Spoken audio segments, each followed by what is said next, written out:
Manantitra ny araba mbampirerinjo anareo tompoko lasy tombovavy ary manasa ihany koa anaraka ny vaovao eto amin'ny fahitalavitra MBS. 12 Janoary daty manantantara ho an'ny manamboninahitra eto Madagasikara satria izany daty izany no hanamariana ny antsoina hoe andron'ny manamboninahitra. Tany amboalohany dia ny Akademia-pirenena ihany no nanamarika azy io, fa taty aoriana kosa dia tsy nisy nanavahana fa dia ny manamboninahitra rehetra no manamarika azy. Fa niavaka ny teny amin'ny trano fonenan'ny filoha teo aloha Marc Ravalomanana dia ny faravohatra tamin'ity androany ity satria tonga teny niarahaba azy ireo manamboninahitra miara-miasa taminy ary zava-dehibe io fotoana io satria niarabana ray aman-dreny no ny tonotaona vaovao ihany koa. Mitondra ny vaovao ho antsika momba izay indrindra i Lorette Berton teo amin'ny sarin'ny Rivo Janoary. Fotoagna manandanja ho an'ny manamboninahitra jiaby eto Madagasikara ny 12 ny volana Janoary anamarihana ny fetiny izy ireo.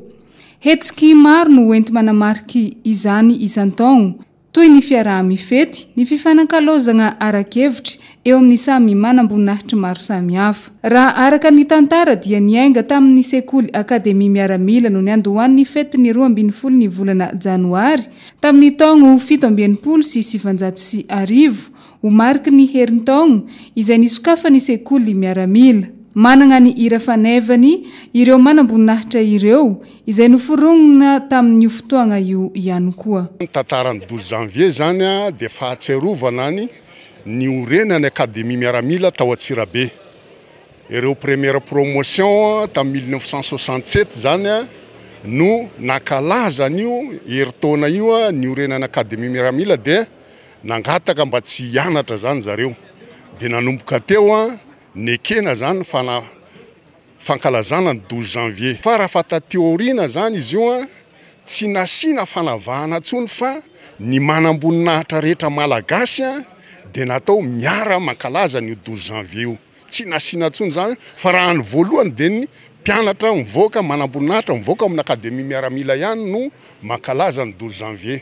Fa amin'izao fotoana izao zany dia tsisy tsony izay fanavahana zay fa natao ho an'ny manamboninahitra rehetra ny fankalazana ny 12 janvier. Niarana voaka tamin'izay zany dia nisy efa général izy amin'izao fotoana izao zay namorona an'io mpianatra tao amin'ny Akademia miaramila izy io première promotion namorona an'io hira ny Akademia miaramila io. Ny zavatra atao zany amin'ny 12 Janoary dia mankalaza voalohany aloha dia fety izy fahatserovana dia misy fifaliana fa tao amin'ny Akademia miaramila koa zany dia fampisehoana hevitra zany hoe zao ny tokony hanatsarana ny Akademia miaramila ty na amin'ny lafiny fampianarana na amin'ny lafiny fitondrana ny Akademia miaramila. Tsy nataon'ny manamboninahitry ambanin-javatra ny nanatitry ny solombody akoho ho an'ny filoha Président Marc Ravalomanana ray aman-dreny eto amin'ny firenena sy Ramatoa Lalao Ravalomanana andefimandriny izay sady ben'ny tanàna n'Antananarivo ihany koa. Ny maraina ny sabotsy 12 ny volana Janoary teny amin'ny trano fonenany ho mariky ny tongotaogno sy ho fanomezam-boninahitra an'Andriamatoa Marc Ravalomanana sy ny ankohonany. Fankasitrahana narahana tsodrano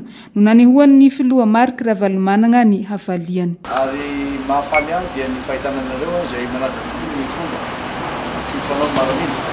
Misy ka volana janvier dia tonga anatitra ny solondakoa ary manome voninahitra. Izay tonga anareo dia iantsady ny voninahitra aho tena azo lazaina fa tena hitako toa mahiray antsika ary iny ny zavatra mitranga dia tsy maintsy miaraka foana antsika. Zavatra tokony marina aminareo dia zavatra tsy misy ataontsika lara-pahamehana, tsy maintsy ataontsika lara-pahamehana ny anasoavana ny voaka, ny anasoavana ny tanindrazana ary ny indrindra ny fanampiana amin'ny olona tena sahirana. Ka dia hoy aminareo hoe iantsady izay voninahitra izay mivady ary misaotra sy makasitraka nareo izay misolotena amin'ireo miaramila mpiara-misantsika. Ka dia ampitomanina afatra. Zay ary. Mendriky ny hajaigny ny fahendrena lehibe nasehony Andriamatoa Marc Ravalomanana tao ariany ireny valim-pifidianana naboaka ny HCC ireny, hany ka mitoetra amponiny rehetra. ka ho fankasitrahana izany ihany koa no isany nanosika ireto manam-boninahitra eto amin'ny firenena ireto hanao izao fihetsika izao. Mijanogno ho ray aman-dreny ny malagasy rehetra ny filoha Mark Ravalomanana. Maro ny hetsika nentina nanamariana izany andro ny manam-boninahitra izany tamin'ity sabotsy 12 janoary ity. Anankiray tamin'ireny ny nitranga teny amin'ny Koja Ampasapitso satria misy ireo manam-boninahitra izay any fampitona teny fanehoana ihany koa ny firaisan-kina ao anatin'izay manam-boninahitra teto amin'ny firenena izay. Vaovao tanterin'ny Noro Fitiavana teo amin'ny sarin'ny Mathieu Prince. Androan'ny 12 janoary no fotoana natokany teo anivon'ny Akademia Miaramila ho andron'izy ireo. Tamin'ny fotoana io no nanehoana ny faralahinana sy ny firaisan-kina. Anisana namarika ny lanonana moa ny fanomezam-boninahitra ny lehibeny ireo ray aman-dreny eo anivon'ny Akademia Miaramila. Marina fa efa fanaon'izy ireo isan-taona ny fankalazana. Tao anatin'izay taona ny fandimizay maro ny tsindrazo-lena niatra tamin'izy ireo raha ny voalaza. Tao anaty ny 10 taona farany mantsy no nahitana Miaramila niditra ponja be indrindra. Aoka tsy atao fitaovana politika intsony ny Miaramila, io no mba hitahitan'izy ireo amin'izao taona vaovao izao. Fa kosa ho Miaramila republikanina miaro ny republika. Eo amin'ny fiainan'ny firenena nivoaka tamin'ny fahanginany ny filoha teo aloha Ery Rajonary mampianina. Taorianany namoa ny fisarana avo momba lalam-panorenana ny voka-pifidianana ofisialy izany. Nambarany tao anatin'ny fanambarana izay nataony teo aloha ny fiarabana ny filoha vaovao izay nambarany fisarana avo momba ny lalam-panorenana moa araka ny didy araka ny nambarantsika teo. Fa teo ihany koa ny fankasitrahany ny filoha teo aloha Mark Ravalomanana tamin'ny fihetsika mendrika izay maneho fitiavan-tanindrazana sy ny fanehoana ihany koa ny fitsinjovana ny fitoniana eto amin'ny firenena. Anisan'ny nasokadiny filoha teo aloha Ery Rajonary mampianina izay fankasitrahana ny filoha teo aloha Mark Ravalomanana izay ihany koa hoy isika tao anatin'ny fanambarana izay noentiny hoarahantsika avy hatrany. Ry Malagasy mpiray tanindrazana miatrika kiondalana vaovao ny firenentsika kehitriny.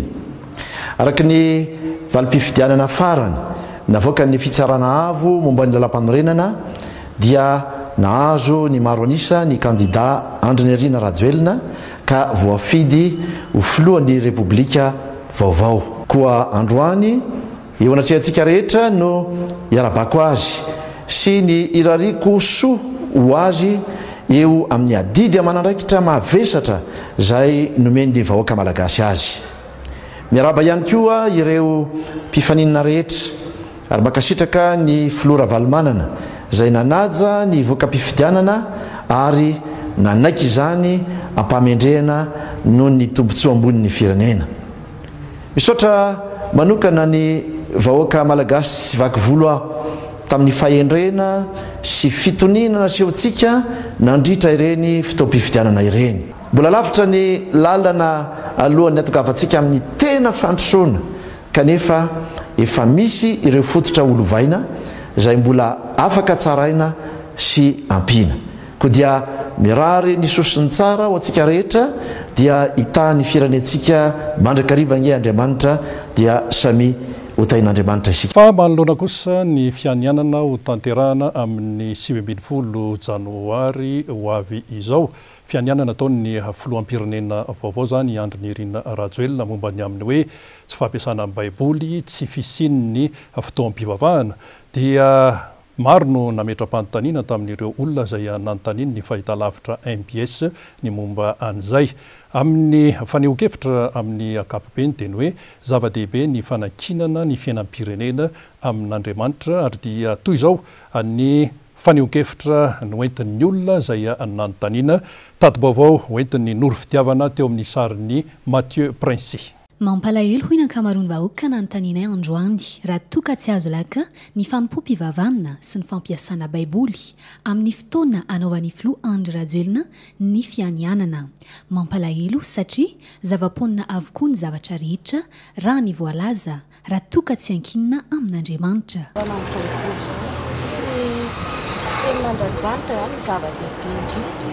dia tsy mety zany satria tsisy Andriamanitra dia zava-poana ny rehetrarehetra efa ny baiboly zany ny tena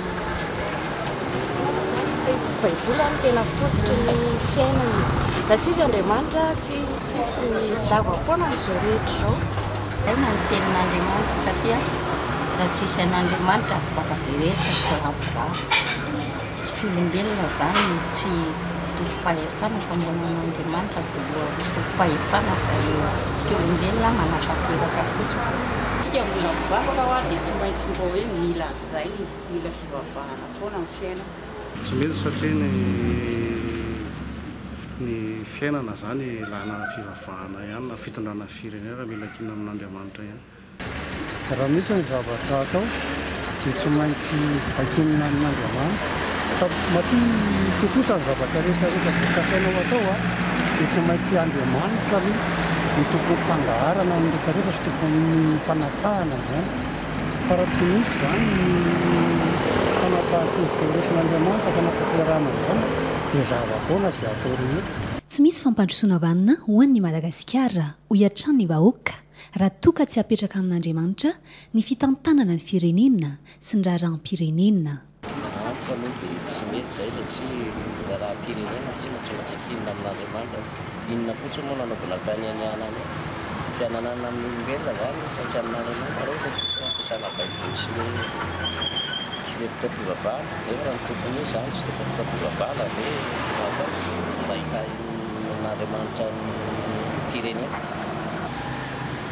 tsy dia manakon''Andriamanitra zany rana angambana satria zany tena tokony izy dia tena hoe apetraka amin'ny topo zany ny fitondram-panjakana mba izy mitantana satria sambatra hoe tena Andriamanitra zay magnano jehova Andriamanitra ka izay indrindra ny tokony hoe ametrahan'ny mpitondra eo ampilatanany hoe apetraka amin'ny toty fitondran'ity Andriamanitra ny tena zava-dehibe indrindra dia tsy tokony hoanana zany foana zany Andriamanitra tokony miaraka amintsika foana zany satria tsika sy toy izao no robatsy izy tsy aivina ny sabotsy 20 janoary izao no fotoana anaovan'ny filo Andry Rajoelina ny fianianana na ny investitura izany eny Mahamasina tsara moa ny mampatsiafa ao anatin'ny hira-pirenentsika malagasy dia misy fehezanteny milaza hoe taionao ry Janoary ity nosondrazana ity izay mametraka tsara fa tsy misy ny azo antenaina sy atao hoe hipanjinana ny tsara amin'ny ho avy raha tsy eo izany Janoary zany na Andriamanitra fa ivadika lafim-baovao hafa mihitsy isika tato anatin'ny andro maromaro zay dia nilatsaka hatrany ny orana izay niteraka fitohanana eo amin'ny fifamoivoizana eto Antananarivo renivohitra mandany ora maro raha mitaingina ireny fiara fitateram-bahoaka ireny ary dia alao aza mandeha tongotra raha toka mbola matanjaka ny aina nisy ny fanadiadiana izay natao ny Lorette Berton teo amin'ny sariny Erzo Rajonarvony tato agnatin'ny andro vitsivitsy izay dia ny tombo avy roa eny ny fitohanana ny fifamoivoizana manerana ny Antananarivo renivohitra saika ahitana izany fitohanana fiara izany avokoa ireo lalana jiaby fa misongadina manokana amin'izany ny eny amin'ny Digue miazo ny Tanjombato hatrany Ivato ny eny Ampasika 67 hektares sy ny manodidina ary ny any amin'ny faritry Besarety Antanimena hatrany Antomadina tsy lazaina intsony ny eny Ambojatovo Mahamasina ary Analakely tranga araiky tsy mety afaka eto andrenivohitra io hatramin'ny taogno maro ny fandimby ary efa zary fahazaran'ny mponina ny amahery vaika nefa izany tato agnatin'ny andro vitsivitsy ka tsy misy izay tsy mitaraigna ny mpampiasa lalana indrindra fa ireo mpandeha taxi be manerina be le embouteillage zay zao nambota amin'ny firy zao tamin'ny folo zao tamin'ny folo zao tany Andranimena jusque zao mbola ety any mahatonga an'ilay zany amin'ilay camion reto fivoraka anazy mahampy reto camion lalana ity lasa teraka embouteillage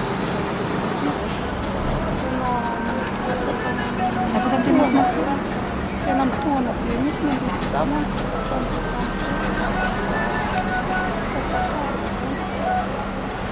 mbola dia lavitra nefa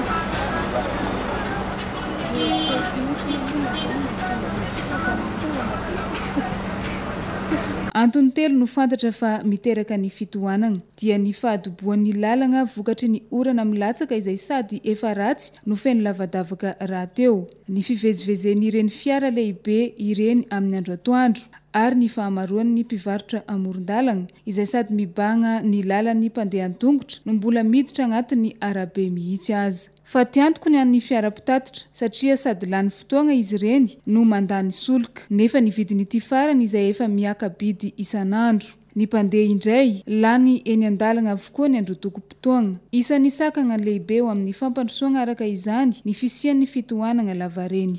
Fa amin'izao fotoam-pahavaratra ao dia maro amin'ny manana fiara no tratran'ny fahasimbana eo amin'izay fiarany izay no ny fahamandona sy ny firiboana rano matetika no izay hoe fahavaratra eto amintsika izay raha tsy resaka afa-tsy ny eto an-drenivohitra. Manatona ireo toeram-pikojakojana fiara ny akamaroany manana fiara simba na ny garazy hoy isika ary izay toe-javatra izay dia miteraka fandaniana mihoatra noho ny efa mahazatra. Nisy ny fanadihadiana hoentin'ny Lorette Berton teo amin'ny sariny Erzora Janoary vony ihany.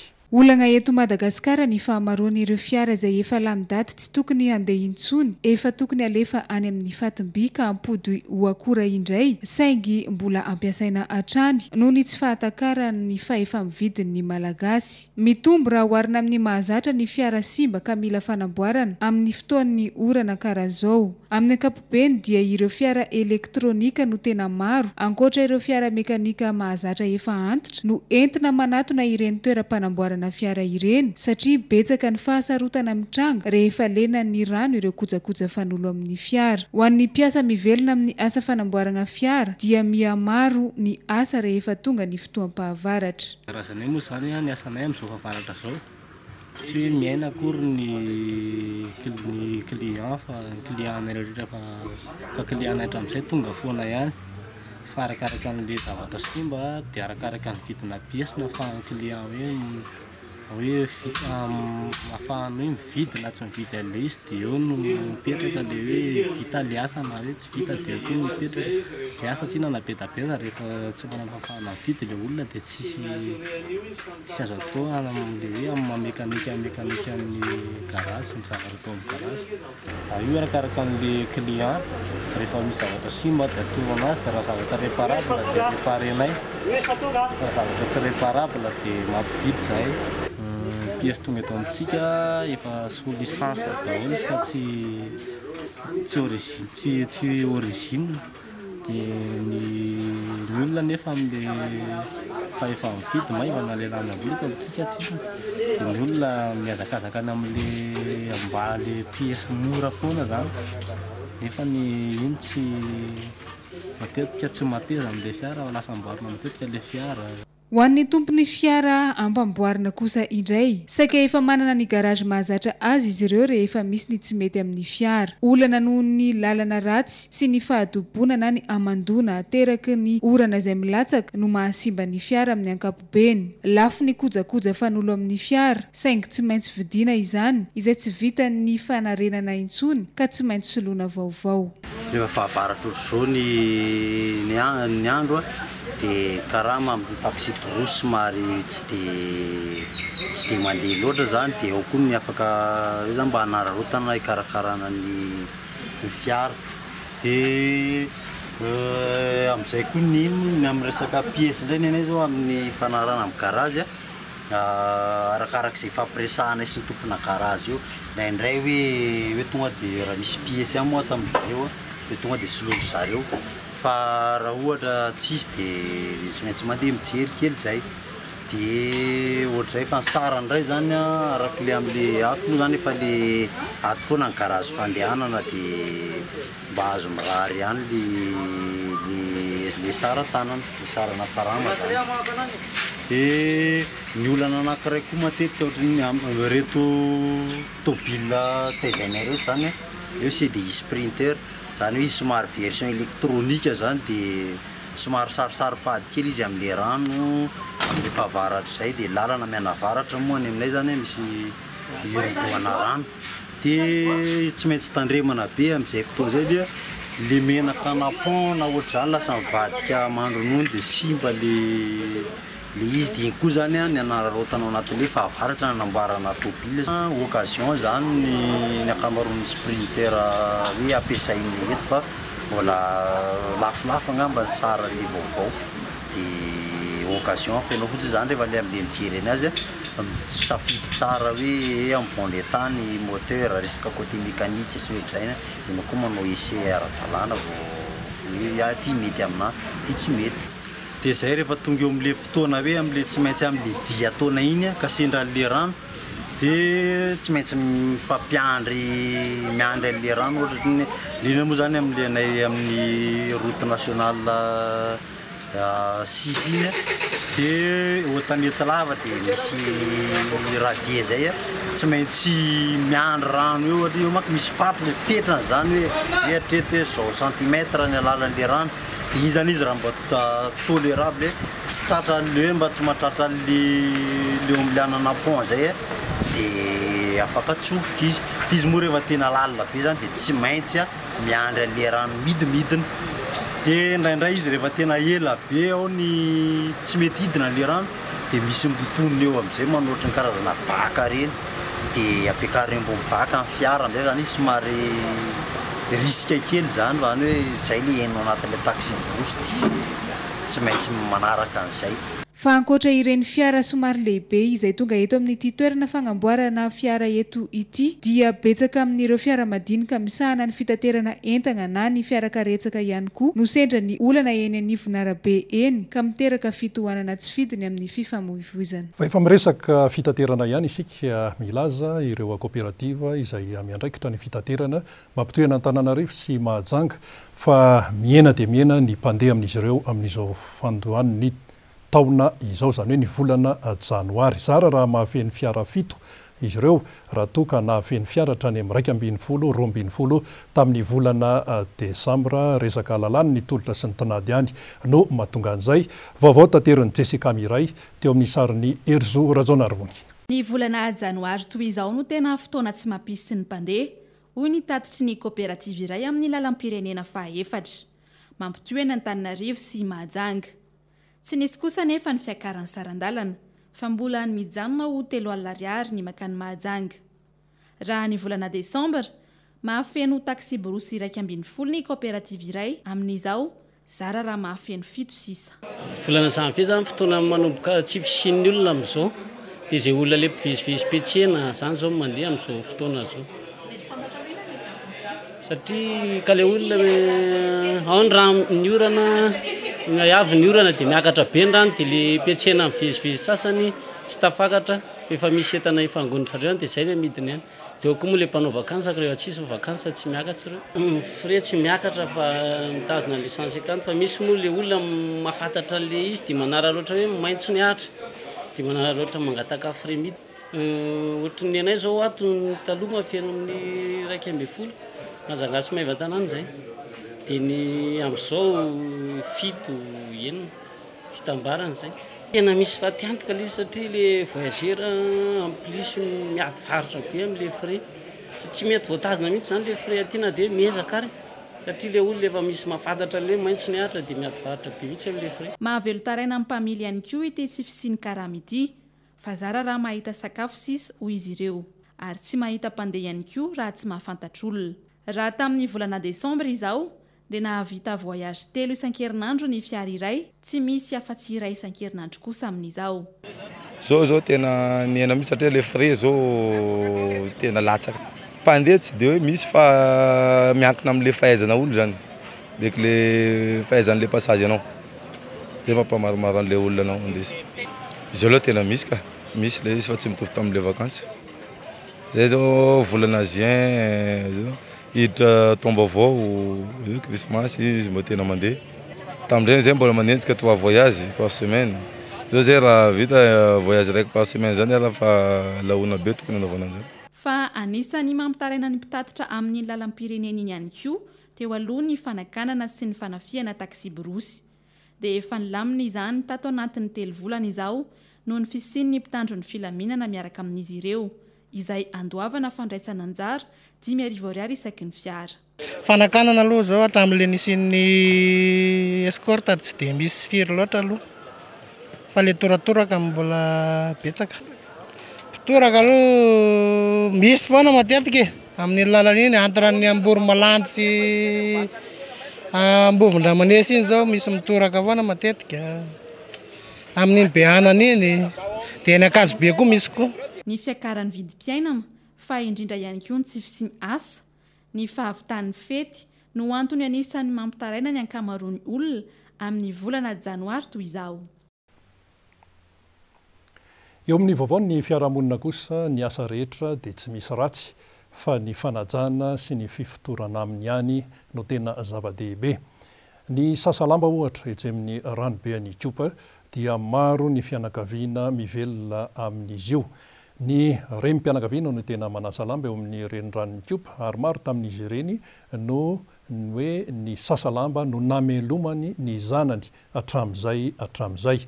Dia ary ianao hoentitsika ato anatin'ity fanadiadiana anankiray ity izay hoentiny Jessica Miray teo amin'ny sariny Erzora Janoary. Ranon'ny Ethiopia amin'ny enora maraina dia efa ety reto mpanasa lamba ireto, tsy mifidy fotoana na miakatra ny rano na tsy satria efa ety ny fivelomana. Raha ho any ary manokana izao dia efa ho 12 taona izay no nanasany lamba teto ary fanasan-damba no namelomany ny zanany 10 mianadahy. Mahavelona ny asa hoy izy saingy mafy. Lamba na tokantrano 2 na 3 no ataony isan'andro ary mahavita lamba manodidina ny 20 eo izy. 70 ariary hatramin'ny ariary 100 eo no anasany ny akanjo iray. Rano hoanina aloha dia vita zay rano hoanina dia dididid sy ny karazany eny mitaditady karazan-drazany eny sady efa misy anankiray zao miasa lehilahy koa zao dia zay manampilamba. Raha ho an'ny tojy kosa indray dia 7 taona izay no nanasany lamba teto. Ny asa ihany izy teo aloha saingy kely ny karama dia naleony manasa lamba eto. Mahavelona tsara hoy izy ity asa ity.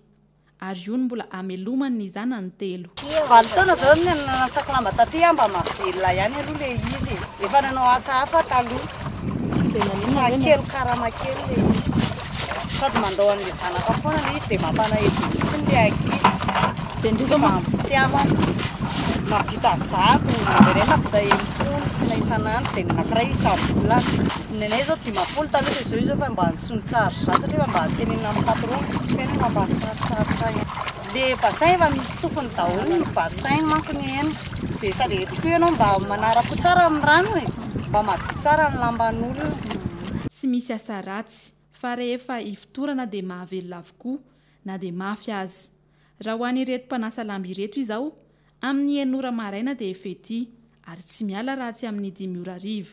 Tsy mifidy vaninandro na mangatsiaka na midanikandro na avy orana eny fa na dia miakatra be azany rano. Fa eo amin'ny vaovao ny fanatanjahantena kosa anisan'ny arahan'ny petit baolina kitra malagasy tokoa amin'izao fotoana izao ny fiadiana ny tompon-daka ny Amerika Atsimo eo amin'ny baolina kitra. Ankoatran'ny fiadiana amin'ny tompon-daka eran-tany mantsy amin'ny baolina kitra na ny mondial sy ny Champions League any Europa dia ity Copa America ity no tena anisan'ny be mpanaraka indrindra raha ny petit baolina kitra eto Madagasikara no asianteny. Amin'ity taona 2024 ity di Brésil no andray ny andiany fa 470. Dia ary ianao hoentinao anatin'ity fanadiadiana ity ahafahana mahafantatra hoe inona tsara moa ny momba an'izay Copa America andiany fa 470 totsaina any Brésil izay. Fiadiana ny tompon-dakan'ny faritra Amerika Atsimo amin'ny baolina kitra ny Copa America karakarain'ny Confédération Sud-Américaine de Football. Andiany fa 470 ity ho tanterahana any Brésil ity manomboka ny 14 jona ka hatramin'ny 7 jolay 2024 ho avy izao. Firenena 12 no andray anjara ka ny 10 avy any Amerika Latina, ny 2 kosa dia nasaina manokana izay ahitana ny Japon sy Qatar. Ho an'ireo any Amerika Latina andray anjara dia ao i Argentine, i Bolivie, Brésil, Papiatrano, Chili, tompon-daka farany, Colombie, Équateur, Paraguay, Pérou, Uruguay, Venezuela. 5 ireo kianja andray ny fifaninanana amin'izany rehetra izany dia ao i Salvador, Rio de Janeiro, Sao Paulo, Belo Horizonte, Porto Alegre. Anisan'ny fifaninanana tena ankafizan'ny maro ny Copa America satria ny akamaroany ireo ampilalao amin'ireo ekipa pirenena mandray anjara amin'itony Copa America itony dia vidiny ireo ekipa mpanambola any Eropa. Izay ihany koa no namarana ny vaovao teto amin'ny fahitalavitra MBS ankasitrahany ianao naharitra hatramin'ny farany veloma tompoko.